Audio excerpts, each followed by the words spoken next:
Greetings, fellow book lovers, and welcome back to Colin's Corner.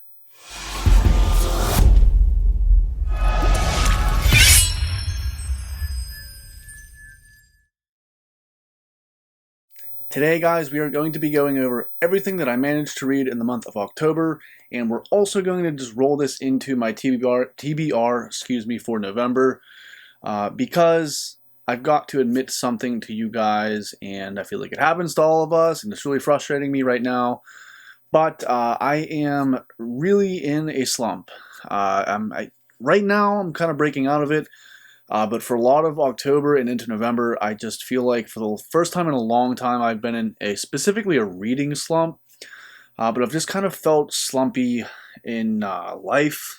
I've been procrastinating and getting behind in things, and I've felt very lethargic and nappy and like unmotivated to make content because I haven't been reading a lot and haven't had much to talk about. And I think it was kind of just a culmination of being so high-strung leading up to the wedding, which was in September, and then just everything kind of winding down after that. I think it just took a little bit to catch up to me to, I finally felt just so burnt out. And so anyways, this is me coming back. It's been almost 2 weeks now, I think, since I last posted a video, which is the longest time it has been without posting since I started this channel in January, and it didn't feel good. I really miss interacting with you guys, and I was just really frustrated with just not feeling motivated to read. So for a while I was beating myself up. But a lot of people reached out to me and just kind of made me feel better because they said they felt similar, and it's okay to not want to read for hours a day all the time. Everybody goes in and out of that a little bit, and so I don't know. I'm just rambling now, but what I really want to say is that I feel like I'm breaking out of it, and I'm really excited about some of the stuff that I have coming up in November. But first, before we get into the video, we have to go over the last Comedy with Colin segment where I ask you guys the joke, what do you call a Christmas tree that knows karate? The answer? Spruce Lee. Alrighty, guys, with that out of the way, let's get into what I managed to read in the month of October. Now, it is not a lot, but I will say a couple of them were phenomenal, namely this first book that I managed to read, which I listened to, and it is The Exorcist by William Peter Blatty. This was published in 1971. Like I said, I did this one on audio, and it was narrated by the author himself, which I love when the author has a talent for that, because when they do their own narration and they aren't bad at it, and in this case, he's specifically very talented. I feel like he could be a voice actor. Maybe he was. I'm not sure. I didn't do my research on that, but it felt like Peter Blatty knew better than anybody else, obviously, how these characters, what their intonation was going to be, how they were talking, what their feelings were, what their emotions were, and how that was coming out in their dialogue. And he was a fantastic, fantastic narrator. If you've not read this, or if it's been a while and you want to revisit it but don't want to read it physically, I could not recommend this audiobook highly enough. So anyways, for those of you that do not know what The Exorcist is about, I'm sure many of you do, but for those of you that don't, Reagan is an 11-year-old daughter of a famous actress named Chris McNeil. So Reagan has always been a well-behaved and a nice young girl until she starts acting very strange all of a sudden out of the blue.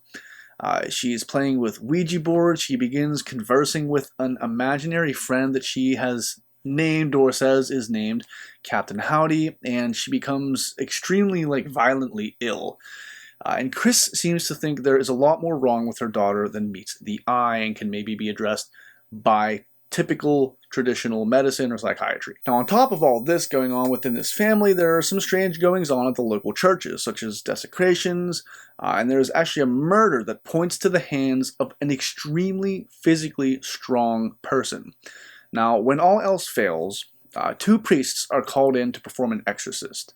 This is something that is rarely done in the Catholic religion at this time in the book, because it is the age of psychiatry, and it seemed that the phenomenon of demonic possession could finally and logically be explained away. So it was very hard to get an exorcism approved because it had to be approved by, I believe, a bishop of the Catholic Church. I'm not exactly sure how the hierarchy of that goes, but it got approved. Needless to say, a couple things I really want to touch on in this book.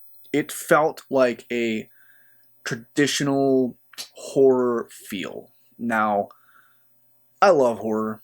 And there are very few gory type horrors that manage to actually elicit a feeling of fear in me nowadays, which is fine. I still love watching, I still love reading that type of horror. We just watched Saw, my wife and I saw 1 and Saw 2 recently. But the psychological stuff is typically what really gets me scared internally, and the stuff that feels close to home. Typically, the supernatural stuff doesn't usually get me. This did, though. This book freaked me out. And part of that is William Peter Blatty's narration. I really, really connected with his delivery of this book, and I'm sure that it comes across this way if you're reading physically. I'm not 100% sure, and I'm sure in large part, again, this is due to William Peter Blatty's narration of his own story. However, my favorite part, I think, aside from the plot being almost, in my opinion, flawless, this is some of the best dialogue that I have read. Now, again, like I said, part of it could be that he himself was the one delivering it to me via the audiobook narration. But this is the first dialogue that I can remember reading in a really long time that it never felt cheesy. It felt like it was of the time. It was 1971, and they, of course, spoke differently than we do. There was different slang. There was different just dialect at that time. But it felt real. It felt believable, and the characters all felt believable. All of them. All different ages, different genders, different professions. They all felt believable. And I think that because of that, I was able to, and I'm not a very visual reader, imaginary. I don't see this playing out in my head as a movie like a lot of people do. But I could see what was going on with these characters. I could picture myself being there in third person, like, watching their secretive discussions on a bridge, on a cloudy night. Like, it just all felt so very real and was very engaging for me. And I really, really enjoyed this book. I have not seen the movie in a very, very long time. I know there's a lot of them now, at least 3 of them. I'm definitely going to revisit that, but needless to say, I wasn't even really planning, I don't think, to read this book, but I'm so happy that I found this on my my library, audio cloud library, through my library card, and I cannot recommend this book enough if you are a horror fan and have not yet read this. Next up, guys, I read the first book in Stephen Graham Jones's Indian Lake trilogy, and that is called My Heart is a Chainsaw. Now, this book opens with a Dutch tourist couple getting murdered while exploring the local lake, which is Indian Lake. Their cell phone was left behind in the town canoe for some lucky soul to find down the line. Now, this story takes place in a small town near Proof Rock, Idaho, and there's a lot of Native American representation in this book, which I think is amazing, and I've never personally read a lot of, if maybe ever, specifically in fiction before, and I thought it was really, really cool that Jones, and it wasn't in like a hokey going out of his way type of way to represent the Native American community, but it felt like it just felt fresh and it felt needed, and it didn't dawn on me how little Native American representation I personally read in fiction until I read it, and I was like, oh wow, this is really cool. I haven't read anything like this. So that aspect of it felt really fresh, and I really appreciated that he did this. Now, here enters our main character, Jade Daniels. She is a high school senior, and she is an expert on classic slasher films. Jade has grown up in this town, but things are changing. Across the lake in the woods, there are some business people that are developing a new neighborhood, and they're calling it Terra Nova. And they're making some lofty promises to the lifers of this little town. Now, of course, with our main character being an expert on slasher films, we naturally have to have a little bit of a real-life slasher, which takes place in this book.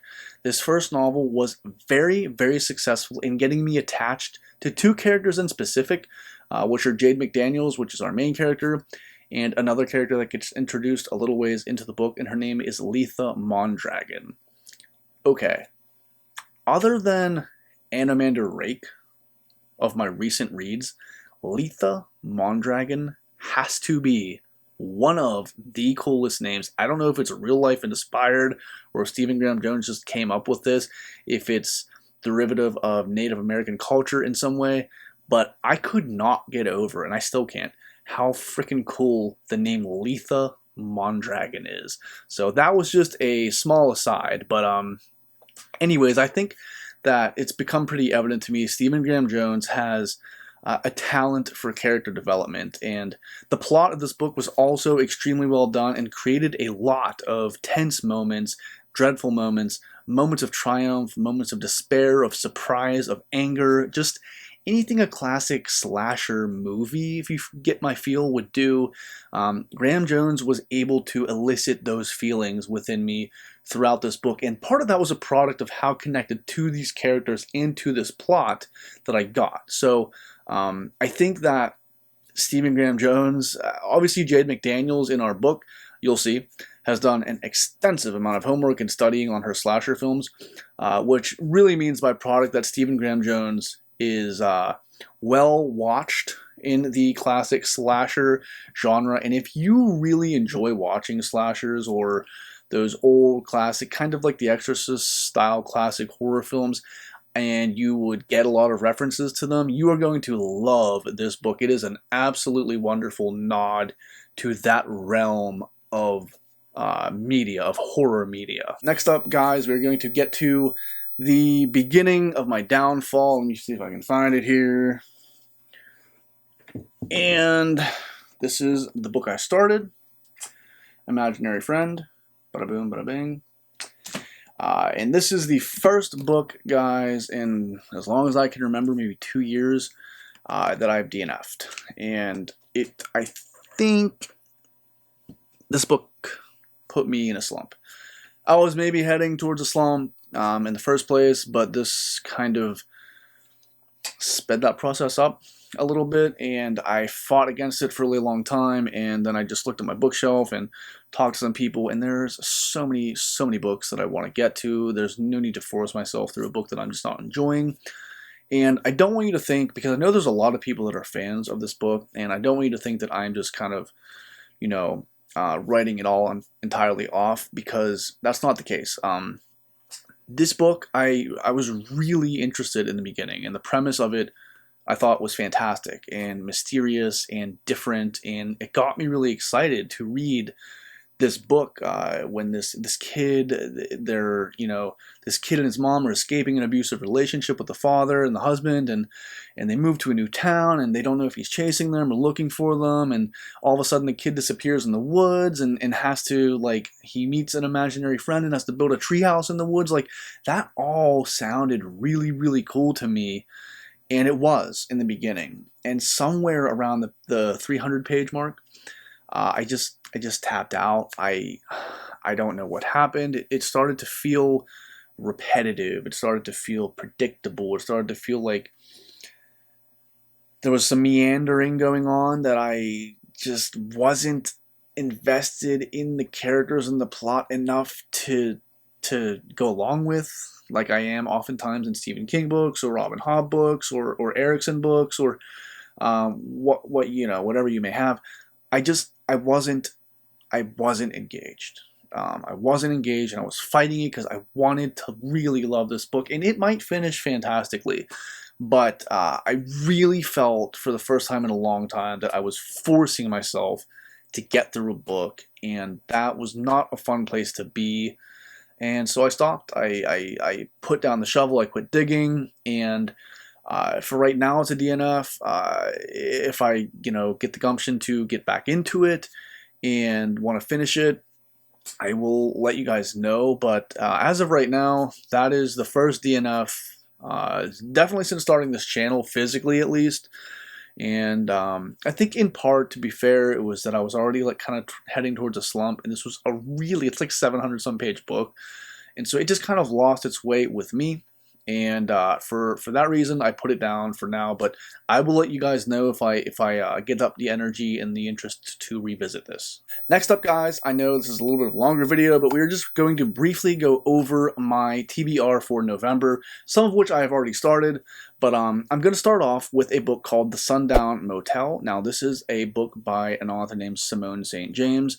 So reading Stephen Graham Jones has kind of gotten me excited to try some more contemporary horror and find some more horror authors to add to my, I don't know, pantheon of horror authors. So I'm kind of trying to branch out a little bit, doing some research online, taking some suggestions from other people. And this one, the premise sounded really cool to me. The cover has always been really intriguing and drawn me in. And I think that the blurb on the back does a fantastic job of just succinctly and clearly just really garnering interest for this book. So I'm just going to read it to you guys real quick. It says, upstate New York, 1982. Viv Delaney wants to move to New York City, and to help pay for it, she takes a job as the night clerk at the Sundown Motel in Fell, New York. But something isn't right at the motel. Something haunting and scary. Upstate New York, 2017. Carly Kirk has never been able to let go of the story of her Aunt Viv, who mysteriously disappeared from the Sundown before she was born. She decides to move to Fell and visit the motel, where she quickly learns that nothing has changed since 1982. And she soon finds herself ensnared in the same mysteries that claimed her aunt. So this sounds really cool. I did start to listen to it, and it's got a dual narrative kind of going on, and there are two, I'm listening to it on audiobook, there are two narrators doing Viv and doing Carly. So it's a really cool and engaging storytelling method that I personally so far have really enjoyed. We've got it, and it bounces back and forth, kind of similar to the one thing I can think of off the top of my head is It. Stephen King jumping from the adults to the kids and the adults and the kids, and you feel like it shouldn't work, but it does. Well, we're kind of getting this story of Carly piecing together what may have happened to her aunt, and we're also going back in time to Aunt Viv and seeing the events play out in real time through Aunt Viv's eyes, and then seeing Carly kind of do the research to figure out what happened because her aunt's been missing and no one's found her. And so it's really cool to see this kind of pinballing back and forth, and like, oh, she's going to find this piece of information next, and oh, she missed this piece of information here. And I think that this so far, I'm like an hour and a half, 2 hours into it, that this storytelling method is extremely engaging, and both of the narrators are really enjoyable as well.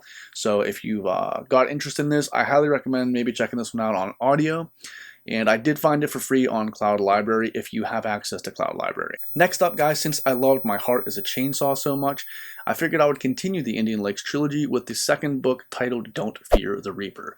I don't want to give too much away about this one because it is the second book in the series. However, I will say that this book takes place 4 years after the events of My Heart is a Chainsaw, and there is another killer on the loose, and he needs to be dealt with, or she needs to be dealt with, they need to be dealt with. I'm not sure yet. Excuse me, but I'm excited to have found, like I was just saying, a contemporary author that I can really dig my claws into, that has a back catalog of things that I can go back and read. Stephen Graham Jones has written a decent amount of books, so I will certainly, especially if this is anywhere near as enjoyable as My Heart is a Chainsaw for me, I will be continuing with reading more Stephen Graham Jones. Speaking of which, the third and final book of the Indian Lakes trilogy, titled The Angel of Indian Lake, is slated to come out March 27th. So I've got something to look forward to finish this trilogy out. And like I said, he's got some other shorter fiction and some other books to read as well. So I will keep you guys posted if I plan on getting to any other Stephen Graham Jones other than this Indian Lakes trilogy. The last and final definite read for me in the month of November is going to be Dragon Keeper. Now, this is the first book in the Rainwilds Chronicles, which is the fourth sub-series in the realm of the Elderlings. It is the only tetralogy in a world of trilogies, and this is notoriously people's least favorite installment sub-series of the realm of the Elderlings as a whole, but not because it's bad. It's just because people enjoy it the least. I can't imagine Robin Hobb writing something that I just straight up don't like or is bad, objectively speaking. But I do know that it's people's least favorite. Typically, I see on lists and the people I'm fans of on BookTube and friends that I talk to. But that kind of intrigues me a lot more for some reason, because maybe I'm goofy or weird. But I enjoyed all of the parts of the story that took us to the Rainwilds in the series thus far. And so I've personally been really excited to get here just to get back to the Rainwilds. And like I said, I don't want to talk too much about it because of spoilers, but what was happening in the Rainwilds when we last left the Rainwilds has the potential to be world-altering stuff. So I've been highly anticipating getting back to the Rainwilds just to check in and see what is going on there. And I know Ben from Books with Genghis Khan read Dragon Keeper and flew through it because he said he couldn't put it down. So that's got me really excited for a series that I maybe was a little bit, I don't know, more hesitant to get to, or not hesitant, but less excited than, let's say, the last trilogy that I read. So needless to say, I will be continuing this and am very excited to continue this. And the last book, which I know I'm not going to finish, but I at least want to get started and dip my feet in, is going to be Memories of Ice, which is the third book in the Malazan Book of the Fallen. There's apparently another terrifying empire that is building power called the Panyan Domin. There are alliances forming across the land, and the undead Tilan Amas have risen, essentially. And we are going to be revisiting some of our favorite familiar characters, such as the Bridgeburners, Caladan Brood, Animander Rake, and the Rivi people from the desert. So it's got me extremely excited to hop back into this world. I'm just loving my trip through the Malazan Book of the Fallen so far, and I guess just to kind of, I don't know, toot my own horn slightly a little bit, because it's something I'm really, really excited about. In my last video that I posted for Malazan, my review for Dead House Gates, the second book in the series, Steven Erickson watched it. Just some small channel. He chose my video to watch, and he left such an extremely insightful and thought-provoking comment, just kind of about the writing process, and he was piggybacking off of a thought that I had, of an experience that I had while reading Dead House Gates, and I was just like super excited. It's like probably my proudest moment on BookTube so far, and I was probably like a little kid that got an A on an assignment, running up to my wife, telling her like, "Look, babe, look, this guy, he wrote this book, and then he commented on my video." So I just really appreciated that, and anytime an author engages with me, whether it's Twitter or YouTube comments or whatever it may be, it just, I don't know, it gets me more excited to read their work, because I don't know, it's exciting that they come down and talk to their fans. Not come down, but come and talk to their fans, and are open to maybe criticism, or just discussing how their books made somebody else feel. I really appreciate that, and it makes me just inherently want to read an author more, if that makes sense. Any author, not just big authors, independent authors that have reached out to me.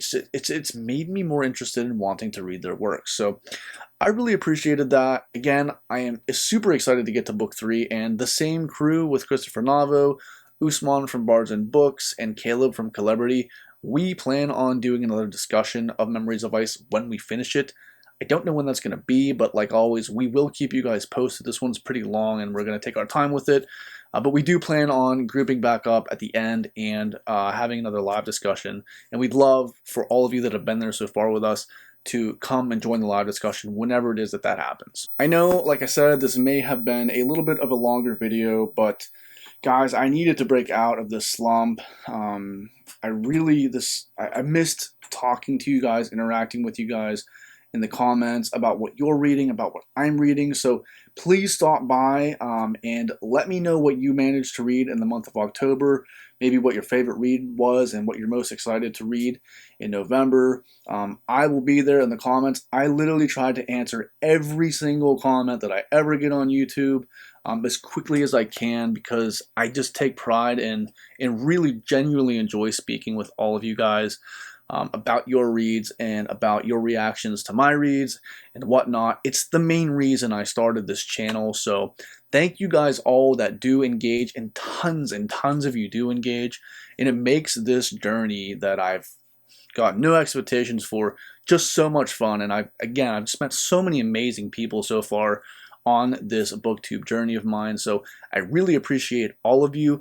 But before we go, we of course have to do this video's comedy with Colin. Today's joke is going to be, why did the can crusher quit her job? If you think you know the answer, drop it down in your comment below. Guys, thank you so much for bearing with me and stopping by and watching this video, catching up with me, and hearing about what my plans are in the upcoming month of November. I hope you guys are all enjoying what you're currently reading, and remember, you're always welcome in Colin's Corner.